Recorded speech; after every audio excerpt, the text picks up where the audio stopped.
नमस्कार विद्यार्थ्यांनो, आजच्या या लाईव्ह ऑनलाईन क्लासमध्ये तुम्हा सर्वांचे स्वागत आहे. आज आपण एमपीएससी, यूपीएससी आणि 10वीच्या भूगोलाचा सर्वात महत्त्वाचा भाग कव्हर करणार आहोत. तो म्हणजे भारत प्राकृतिक विभाग, इंडिया फिजिकल डिव्हिजन्स. ही तुमच्यासाठी एक परफेक्ट रिव्हिजन नोट असणार आहे. या लेक्चरमध्ये आपण प्रामुख्याने हिमालय, नदी प्रणाली आणि किनारपट्टी व बेटे या 3 प्रमुख घटकांचा अभ्यास करणार आहोत. चला तर मग सुरुवात करूया आपल्या पहिल्या स्लाइडपासून. स्थान आणि विस्तार. विद्यार्थ्यांनो, सर्वात आधी आपण हे समजून घेऊया की आपला भारत देश जागतिक नकाशावर नेमका कुठे आहे. गोलार्ध. जर तुम्ही या ग्लोबकडे नीट पाहिले तर भारत पूर्णपणे उत्तर आणि पूर्व गोलार्धात, नॉर्दर्न अँड ईस्टर्न हेमिस्फिअरमध्ये येतो. कर्कवृत्त. कर्कवृत्त भारताच्या अगदी मध्य भागातून जाते आणि देशाचे 2 भागात विभाजन करते. अक्षवृत्तीय विस्तार. भारताचा अक्षवृत्तीय विस्तार 8 डिग्री 4 मिनिट 28 सेकंद ते 37 डिग्री 6 मिनिट 3 सेकंद उत्तर असा आहे. एकूण क्षेत्रफळ. Total area. भारताचे एकूण क्षेत्रफळ 32,87,263 चौरस किलोमीटर असून क्षेत्रफळाच्या दृष्टीने भारताचा जगात 7वा क्रमांक लागतो. आता आपण भारताची 4 टोके पाहूया. पश्चिम टोक गुजरातमधील गुवरमोटा. पूर्व टोक अरुणाचल प्रदेशमधील किनिखू. महत्वाची टीप: किबिथू ते गुवरमोटामध्ये 116 मिनिटांचा म्हणजेच 1 तास 56 मिनिटांचा वेळेचा फरक पडतो. उत्तर टोक जम्मू आणि काश्मीरमधील दप्तर. दक्षिण टोक निकोबार बेटावर असणारे इंदिरा पॉइंट जे 6.45 डिग्री एनवर आहे. सीमेवर असणारे देश. आता आपण भारताच्या सीमा आणि आपल्या शेजारी देशांबद्दल माहिती घेऊया. भारताला एकूण 15,200 किलोमीटर लांबीची भूसीमा आणि 7,517 किलोमीटर लांबीची किनारपट्टी लाभली आहे. आपल्या शेजारी देशांचा वाटा कसा आहे ते पाहूया. बांगलादेश. भारताची सर्वात जास्त म्हणजेच 27% सीमा बांगलादेशला लागून आहे. यामध्ये पश्चिम बंगाल, आसाम, मेघालय, त्रिपुरा आणि मिझोराम या राज्यांचा समावेश होतो. चीन आणि पाकिस्तान. चीनसोबत 23% तर पाकिस्तानसोबत 22% सीमा जोडलेली आहे. नेपाळ आणि म्यानमार. नेपाळसोबत 12% आणि म्यानमारसोबत 10.80% सीमा आहे. भूतान आणि अफगाणिस्तान. भूतानसोबत 4.50% आणि सर्वात कमी सीमा अफगाणिस्तानसोबत लागून आहे, जी फक्त 0.70% म्हणजेच J&K भाग आहे. खंड निर्मितीचा इतिहास. चला आता पाहूया की आपली ही भूमी नेमकी कशी निर्माण झाली. हा इतिहास खूप रंजक आहे. प्राचीन काळात आपला भारत देश हा गोंडवाना या महाखंडाचा एक भाग होता.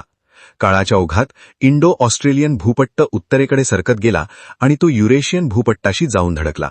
या 2 भूपट्टांच्या जोरदार धडकेमुळे, टेक्टोनिक कोलिजनमुळे मधोमध असलेल्या टेथिस समुद्राच्या तळाशी साचलेले गाळाचे खडक घडीच्या म्हणजे घड्या पडून वर आले आणि यातूनच आपल्या भव्य हिमालयाची निर्मिती झाली. यामुळेच आपण म्हणतो की हिमालय हा नवीन आणि अस्थिर म्हणजेच यंग अँड अनस्टेबल आहे, तर खालचा पठारी प्रदेश हा सर्वात प्राचीन आणि स्थिर म्हणजेच ओल्ड अँड स्टेबल आहे. 5 प्रमुख प्राकृतिक विभाग. परीक्षेच्या दृष्टीने तुम्हाला भारताचे हे 5 प्रमुख प्राकृतिक विभाग तोंडपाठ असायला हवेत.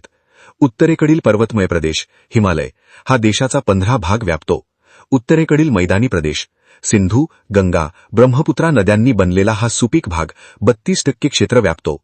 द्वीपकल्पीय पठारी प्रदेश हा भारताचा सर्वात मोठा प्राकृतिक विभाग आहे, जो तब्बल 53% भाग व्यापतो. किनारी मैदानी प्रदेश पूर्व आणि पश्चिम किनारपट्टीचा भाग. बेटे लक्षद्वीप आणि अंदमान निकोबार बेटांचा समूह. 1. उत्तरेकडील पर्वतमय प्रदेश. आता आपण हिमालयाबद्दल सविस्तर माहिती घेऊया. हिमालय हा अर्वाचीन घडीचा पर्वत आहे आणि त्याचा गाभा कणाश्म म्हणजेच ग्रॅनाइट खडकांपासून बनलेला आहे. जर आपण उत्तरेकडून दक्षिणेकडे आलो तर याच्या प्रमुख रांगा खालीलप्रमाणे आहेत. हिमालया पलीकडील ट्रान्स हिमालया, यात कारकोरम, लाडाख आणि कैलास रांगा येतात.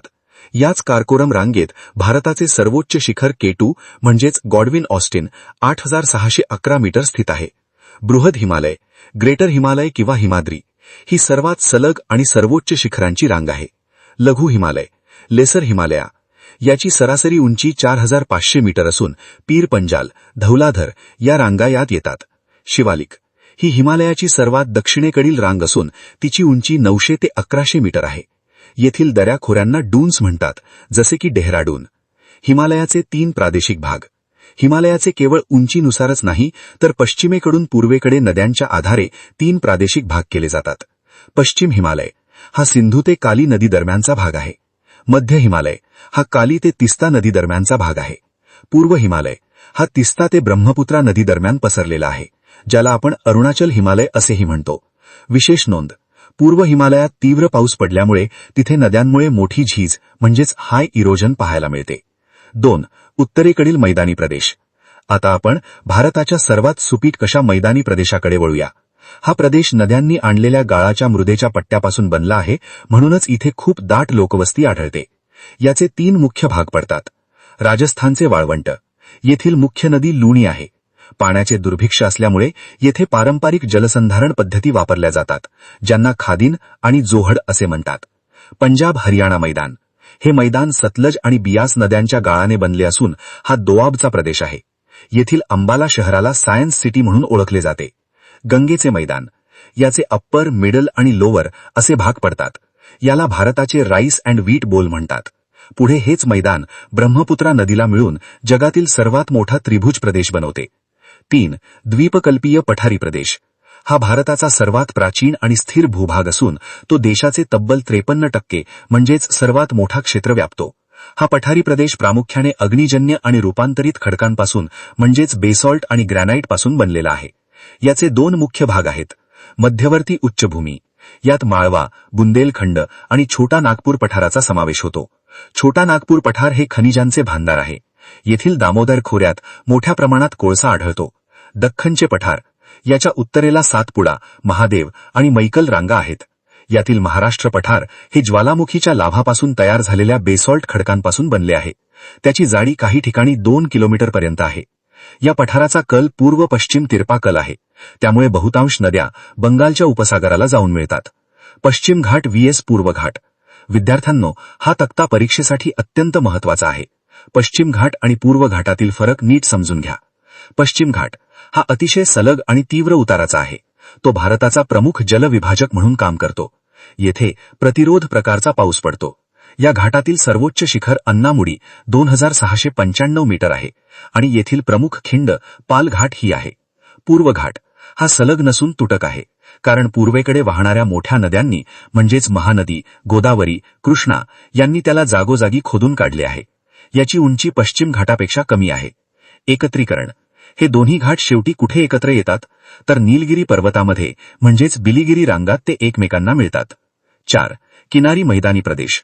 घाटांच्या बाजूलाच असणारे आपले सागरी किनारे आता आपण अभ्यासूया. पश्चिम किनारी मैदान. हे मैदान अरुंद आणि खडकाळ आहे. येथील नद्या आखूड आणि वेगवान असल्यामुळे त्या त्रिभुज प्रदेश न बनवता खाड्या तयार करतात. तसेच येथे पश्चजल म्हणजेच बॅकवॉटर्स किंवा कायल्स पाहायला मिळतात. पूर्व किनारपट्टीचे मैदान. हे मैदान रुंद आणि सपाट आहे. येथील मोठ्या नद्या आपल्या मुखाशी विस्तीर्ण त्रिभुज प्रदेश बनवतात, जसे की जगातील प्रसिद्ध सुंदरबन्स. हा तब्बल 20,400 चौरस किलोमीटरचा खारफुटीचा प्रदेश आहे. सरोवरे. पूर्व किनारपट्टीवर खऱ्या पाण्याचे पुलिकत आणि चिल्का सरोवर आहे, तर गोड्या पाण्याचे कोल्लेरू हे सरोवर आहे. 5. बेटे. भारताकडे दोन्ही समुद्रांमध्ये अतिशय महत्वाची बेटं आहेत. अरबी समुद्रातील बेटे. येथे लक्षद्वीप बेटसमूह आहे. ही बेटे प्रामुख्याने प्रवाळ खडकांपासून बनलेली आहेत.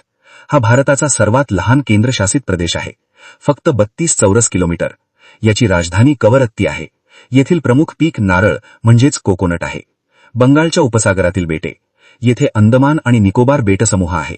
ही बेटे म्हणजे समुद्रात बुडालेल्या पर्वतरांगांची शिखरे असून त्यांची निर्मिती ज्वालामुखीपासून झाली आहे. याची राजधानी पोर्ट ब्लेआर. येथे जारवा आणि सेंटिनेली सारख्या प्राचीन आदिवासी जमाती म्हणजेच ट्रायबल पॉप्युलेशन्स राहतात. साम्य. या दोन्ही बेटांवर उष्ण कटिबंधीय हवामान असून तिथे मुसळधार पाऊस पडतो. Conclusion. The symbiosis of India's geography. भारताच्या भूगोलाचे सहजीवन. तर विद्यार्थ्यांनो, आज आपण पाहिले की भारताचा प्रत्येक प्राकृतिक विभाग हा देशाच्या प्रगतीसाठी किती मोलाचा वाटा उचलतो. हिमालय हा बारमाही नद्यांचा आणि गाळाचा मुख्य स्रोत आहे. तसेच तो उत्तरेकडून येणाऱ्या अतिशय थंड वाऱ्यांपासून भारताचे रक्षण करतो. उत्तरेकडील मैदान हा भारताचा अन्न भांडार आहे, जो हिमालयाच्या गाळाचा वापर करून संपूर्ण देशाचे पोट भरतो. द्वीपकल्पीय पठार हे भारताचे खनिज संपत्तीचे भांडार आहे, ज्यावर देशाचा औद्योगिक विकास अवलंबून आहे. किनारीपट्टी आणि बेटे हे प्रदेश व्यापार, मासेमारी आणि सागरी परिसंस्थेसाठी भारताचे मुख्य प्रवेशद्वार आहेत. म्हणूनच शेवटी असे म्हणता येईल की भारताची भौगोलिक विविधता हाच त्याच्या आर्थिक आणि सांस्कृतिक समृद्धीचा पाया आहे. नक्कीच तुम्हाला आजचा क्लास आवडला असेल आणि सर्व संकल्पना स्पष्ट झाल्या असतील. काही शंका असल्यास कमेंट बॉक्समध्ये नक्की विचारा. धन्यवाद.